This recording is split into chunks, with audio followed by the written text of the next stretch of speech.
महाराष्ट्रातील सर्व शासनाच्या वर्गीकरण उपवर्गीकरण धोरण विरोधी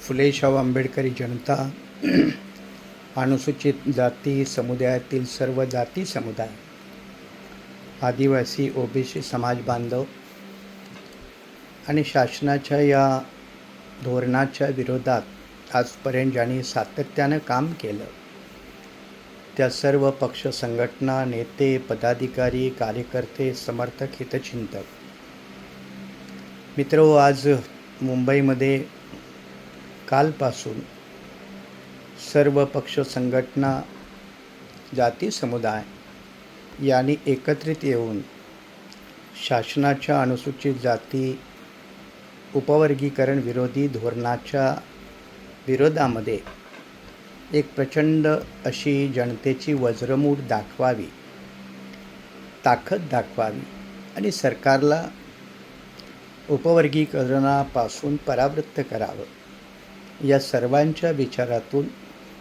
महाराष्ट्रातील सर्व पक्ष संघटना, फुले शाहू आंबेडकरी सामाजिक राजकीय सांस्कृतिक शैक्षणिक संघटना, विविध पक्ष संघटना यांचे नेते कार्यकर्ते पदाधिकारी यांच्या सामंजस्यातून आणि याशिवाय चर्मकार इवन मातंगसुद्धा इतर वाल्मिकी असतील, कक्कय्य असतील असे इतर लहान सहान अगदी होलार अशा समाज बांधवाच्या एका वैचारिक सामंजस्यातून येत्या 30 तारखेला शासनाच्या धोरणाच्या विरोधात मुंबईमध्ये मोर्चाचं आयोजन करण्याची दिनांक सर्वांसाठी एकच ठरलेली आहे, ती म्हणजे 30 जून, ज्या दिवशी महाराष्ट्र शासनाच्या अधिवेशनाचा दिवस हा चालू राहील.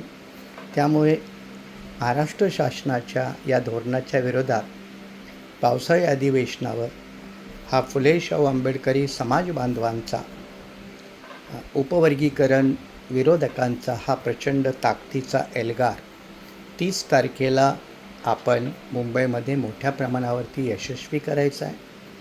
त्या अनुषंगाने आजच मंत्रालयामध्ये सामाजिक न्यायमंत्री माननीय शिरसाट यांच्यासोबत सर्व पक्ष संघटनाची एक विस्तृत बैठक झाली.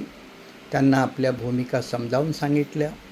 30 तारखेच्या मोर्चाबद्दल देखील सूचना दिलेली आहे आणि त्यानंतर मग महाराष्ट्राचे मुख्यमंत्री यांच्याशी आपण भेट घेऊन पुन्हा एकदा ही भूमिका त्यांना समजावून सांगणार आहोत. तेव्हा सर्वांनी आता कुठलंही कन्फ्युजन न ठेवता 30 जून सकाळी 11 वाजता मुंबईमध्ये महाराष्ट्राच्या कानाकोपऱ्यातून उपवर्गीकरण सरकारचं धोरण या विरोधात प्रचंड ताकदीनं मुंबईतल्या मोर्चामध्ये आपण सर्वांनी सामील व्हावं असं आपणा सगळ्यांना सर्व पक्ष संघटना कार्यकर्ते पदाधिकारी यांच्या वतीनं आवाहन आहेच. तेही आपणाला आवाहन करतील. आपणही इतरांना आवाहन करावं आणि फुले शाहू आंबेडकरी विचाराची समाजाची एक प्रचंड ताकद या निमित्तानं शासनाला दाखवून द्यावी हेच आपणाला नम्र आवाहन. धन्यवाद.